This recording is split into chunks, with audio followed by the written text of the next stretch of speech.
Welcome to ComfortTV.channel news, bringing you verified and balanced news from Nigeria and around the world. My name is Faith Kevin. Thank you for joining us. In the headlines, U.S. lawmakers challenge Nigerian government over alleged Christian genocide. Minister Wike, ex-Governor Fayose, 9 others get PDP expulsion certificates. Enugu State Governor presents 1.62 trillion naira 2026 budget, focuses on economic growth and infrastructure. Rivers Governor's orders recall of 1,000 teachers amid public school concerns. APC sets dates for National Caucus and NEC meetings. On business news, Dr. Agbakoba pushes maritime reforms, warns of massive illegal foreign vessel operations. BII-FCMB launch $50 billion facility to boost MSMEs, target northern Nigeria and women-owned businesses. Foreign now, China warns against foreign interference as U.S. military activity rises in Latin America. Republicans hold Tennessee congressional seat with sharply reduced margin. In sports, Chukwueze targets response after Fulham's loss to Manchester City.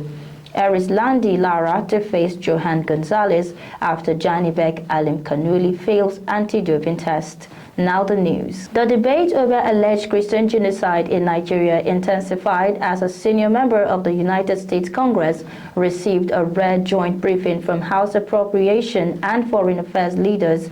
The session formed part of an ongoing congressional investigation into what lawmakers and experts describe as rising targeted attacks on Christian communities across Nigeria. The session feeds into a comprehensive report ordered by President Donald Trump on recent massacre and possible U.S. policy responses. President Trump directed Congress through Rep. Riley Moore and Appropriations Chairman Tom Cole to investigate the scale of Christian persecutions in Nigeria and outline potential U.S. actions. Chair of the U.S. Commission on International Religious Freedom, Mrs. Vicky Hatzler, told lawmakers that religious freedom in Nigeria was under siege, citing the abduction of more than 300 school children and repeated assaults in which radical Muslims kill entire Christian villages and burn churches. Senior fellow at the Council on Foreign Relations, Dr. Ebenezer Obadari, strongly challenged the Nigerian government's assertion that the violence is not religiously motivated. He also criticized the Nigerian military as too corrupt and incompetent to dismantle jihadist networks without significant external pressure. Mr. Sean Nelson of Alliance Defending Freedom International described Nigeria as the deadliest country in the world for Christians, claiming more Christians are killed more than in all other countries combined, at rates 5 times higher than Muslims when population size is considered. The People's Democratic Party (PDP) has formally issued expulsion certificates to 11 prominent politicians, including FCT Minister Nyesom Wike and former Governor Ayodele Fayose, in a move aimed at enforcing discipline within the party ahead of the 2027 elections. The development followed a meeting of the PDP National Working Committee (NWC) in Abuja. Chairman Turaki emphasized that the PDP's strength lies in its membership rather than individual office holders, reiterating that the party's foundation is with the people. On national security, he criticized the APC-led federal government for failing to protect citizens, calling for an overhaul of the country's security system. The PDP also urged President Bola Ahmed Tinubu to apply the democratic principles demonstrated in Guinea-Bissau with Nigeria, warning that unchecked anti-democratic practices could undermine the country's democracy and push it towards a one-party state. Governor of Enugu State, Dr. Peter Mba, presented a 1.62 trillion budget 1.62 trillion naira budget estimate for 2026 to the Enugu House of Assembly, marking a 66.5% increase over the revised 2025 budget of 971 billion naira. Dubbed the budget of renewed momentum, the proposal emphasizes scaling transformation across all sectors of the state economy. The budget allocates 1.296 trillion naira, 80% to capital expenditure, and 321 billion naira, 20% to recurrent expenditure. Funding is projected from 870 billion naira in internally generated revenue, 387 billion naira from FAC, and 329 billion naira in capital projects. The governor credited President Bola Tinubu's economic policies for boosting FAC inflows, saying the performance reflects the impact of both federal economic reform. Rivers State Governor Siminalayi Fubara has taken decisive action to address concerns over the condition of public schools in the state by ordering the immediate recall of 1,000 teachers who were employed in 2023. The move comes after sustained pressure from the Rivers State House of Assembly, led by Speaker Martins Amewule, which had recently highlighted the deteriorating state of both primary and secondary schools during plenary sessions. Lawmakers had expressed deep dissatisfaction with the learning environment, emphasizing that the poor conditions were negatively affecting students across the state. Governor Fubara, while acknowledging the decay in public schools did not originate with his administration, moved to address the growing manpower gap in schools.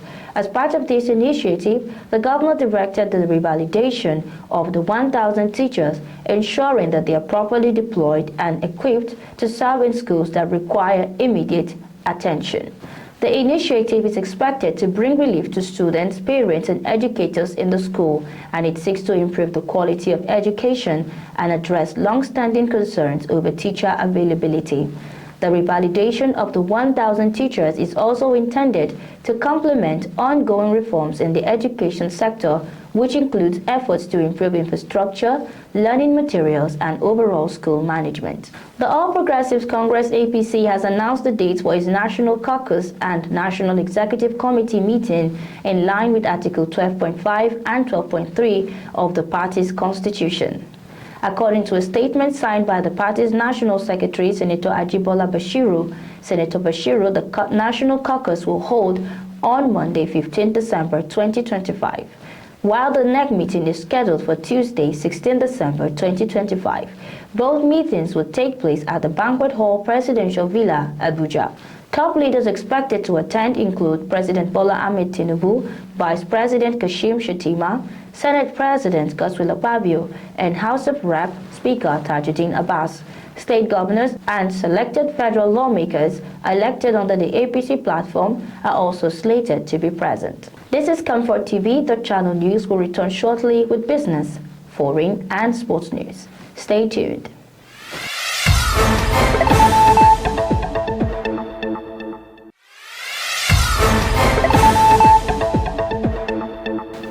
Many thanks for staying with us on ComfortTV.channel news. In the world of business, legal expert Dr. Olisa Abakoba has raised alarm over what he described as the illegal operation of more than 25,000 foreign vessels in Nigeria's coastal waters, calling it a major national security threat and a source of huge economic losses. Dr. Abakoba, senior partner at Olisa Abakoba Legal, made the claim in a new policy document titled Unlocking Nigeria's Maritime Potential to Generate 70 trillion naira annually, submitted to the Minister of Marine and Blue Economy, Dr. Adegboyega Oyetola. He argued that weaknesses in the enforcement of Nigeria's maritime laws, especially the Cabotage Act of 2003, have enabled foreign ships to dominate coastal trade, depriving the country of revenue that should accrue from Nigerian crude vessels. The document recommends restructuring access to the Cabotage Vessel Financing Fund (CVFF) and enforcing regulations that would ensure Nigerians handle at least 50% of the coastal shipping activities. He also called for the creation of a National Blue Economic Commission to coordinate the activities of agencies such as NIMASA, NPA, NIWA, the Nigerian Navy, Marine Police, and others in order to improve maritime governance and attract investment into maritime economic zones. Dr. Agbakoba added that amendments to the Petroleum Industry Act 2021 will strengthen oversight of offshore drilling, reduce environmental risk, and require oil companies to fund decommissioning and cleanup of abandoned platforms. Bridges International Investment (BII) and First City Monument Bank (FCMB) have unveiled a $50 million credit facility to expand financing for micro, small, and medium-sized enterprises (MSMEs) across Nigeria. Nigeria. Under the arrangement, BII will provide the funds to FCMB with 70% earmarked for businesses in northern Nigeria, a region long underserved by commercial lenders. The remaining 30% will support women-owned enterprises nationwide. The facility is expected to ease long-standing funding constraints faced by MSMEs in key sectors such as agriculture, trade, and manufacturing, while also deepening financial inclusion in rural and low-access communities. Nigeria's MSMEs contribute more than half of the country's GDP and over 80% of jobs, yet many lack access to affordable credit. Officials from FCMB, BII, and the UK government said the investment aligns with broader efforts to promote inclusive economic growth and support women-led enterprises in line with the United Nations SDGs on gender equality and decent work. Onto the foreign scene, China has cautioned against external forces interfering in Venezuela's internal affairs, expressing concern about expanding U.S. military operations across Latin America. Foreign Ministry spokesperson Lin Jian, speaking at a briefing in Beijing on Wednesday, said China opposed any actions that violate the UN Charter or infringe on the sovereignty and security of other nations. He stressed that Venezuela's domestic issues should not be manipulated under any pretext and called for Latin America and the Caribbean to remain a zone of peace. Mr. Lin's remarks comes amid months of increased U.S. military deployments across the region, including Marines, warships, fighter jets, bombers, submarines, and drones. The build-up has fueled speculation that Washington may be preparing for possible military action against Venezuela. Republicans have won a hotly contested congressional election in Tennessee, U.S. media outlets projected, after a race which had been seen as a test of whether Democrats can mount a national comeback next year. With almost all the votes counted, Republican Matt Van Epps was on course to beat Democrat Afton Ben by around 9 percentage points. The victory helps Republicans to retain the narrow majority in the House of Representatives, but Van Epps' winning margin looks set to be less than half of what Trump won the district by in the 2024 presidential election.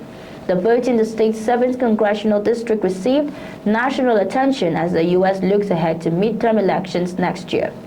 The special election was framed by some as a referendum on President Trump's performance during his second term so far, and as a bellwether for the 2026 congressional elections, in which the Democrats will attempt to take control in Congress.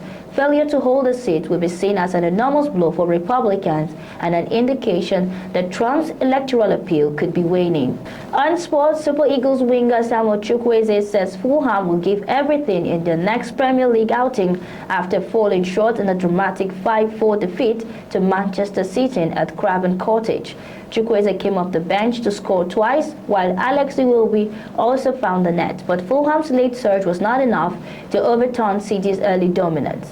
Marco Silva's side had fallen 3-0 behind before the break, and although Emily Smith-Rowe pulled one back, City stretched their lead to 5-1 early in the second half. Fulham mounted a spirited response, with Iwobi reducing the deficit and Chukwueze striking twice within minutes to set up a tense finish. Despite the momentum shift, the hosts could not complete the comeback. Fulham will now look to bounce back as they continue their push for consistency in the Premier League.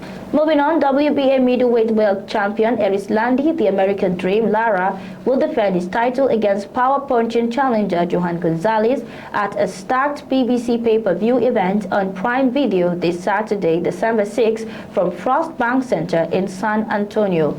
Lara was originally set to face unified champion Janibek Alimakanuli, who was withdrawn from the bout after failing a VADA anti-doping test. The event is headlined by Mexican star Isaac Pitbull Cruz against WBA super featherweight world champion Lamont Roach for the interim WBC super lightweight title, with two-division champion Stephen Fulton Jr. facing WBC super featherweight world champion Oshaki Foster in the co-main event. Rising stars Jesus Mono Ramos Jr. and Shane Mosley Jr. will open the pay-per-view, battling for the interim WBC middleweight title. Lara has been dominant in the middleweight division, known for both technical skill and knockout power. He claimed the WBA title with a first-round stoppage of Thomas Lamana in May 2021 and has since defeated Gary O'Sullivan, Michael Zarafa, and former two-division champion Danny Garcia in September 2024. Previously, Lara was the longest-reigning 154-pound world champion and fought top contenders such as Canelo Alvarez, Jarrett Hart, and Brian Castano. And that's our news bulletin for the hour. Before we go, a recap of our top stories.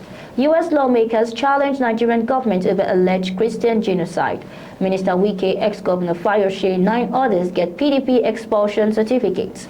Enugu State Governor present 1.62 trillion naira 2026 budget. Focuses on economic growth and infrastructure. Rivers Governor's orders recall of 1,000 teachers amid public school concerns. APC sets dates for National Caucus and NEC meetings. On business, Dr. Abakoba pushes maritime reforms, warns of massive illegal foreign vessel operations.